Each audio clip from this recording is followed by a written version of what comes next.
Le lancement académique de la feuille de route visant à mettre fin à la défécation à l'air libre a été le sujet des échanges ce lundi 16 septembre 2024 entre le vice-gouverneur de la province du Tanganyika, Kabomo Longo Isidore, et la délégation de la direction de l'hygiène et de la salubrité publique du secrétariat général du ministère de la Santé publique, Hygiène et Prévention. Conduite auprès du numéro 2 de la province du Tanganyika par le ministre provincial de l'Environnement, Barnabé Kantala, cette délégation est venue solliciter l'accompagnement du gouvernement provincial dans le cadre de la mise en œuvre de cette feuille de route. Il s'agit d'une stratégie nationale pour éradiquer la défécation à l'air libre, qui est l'une des causes des diverses maladies, dont le choléra. Cette feuille de route est une stratégie du niveau national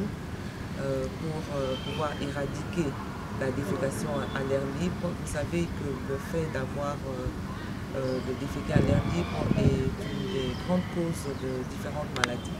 Et comme vous le savez, ici dans la province du Tanganyika, avec le débordement du lac, très souvent on a l'impression que c'est le lac qui nous emmène le choléra, mais c'est plutôt nous qui emmenons le choléra dans le lac, et ce choléra, cette maladie s'étend dans la communauté. Alors pour cela, il faudrait que le gouvernement puisse mettre en œuvre sa propre stratégie et ses propres engagements, parce que le gouvernement de la RDC s'est engagé à pouvoir atteindre les ODD, donc les objectifs de développement durable, précisément l'objectif 6,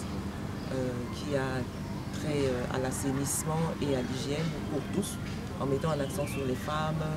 les filles, les enfants et toutes les personnes vulnérables. La province du Tanganyika, c'est la 7e province par rapport au processus.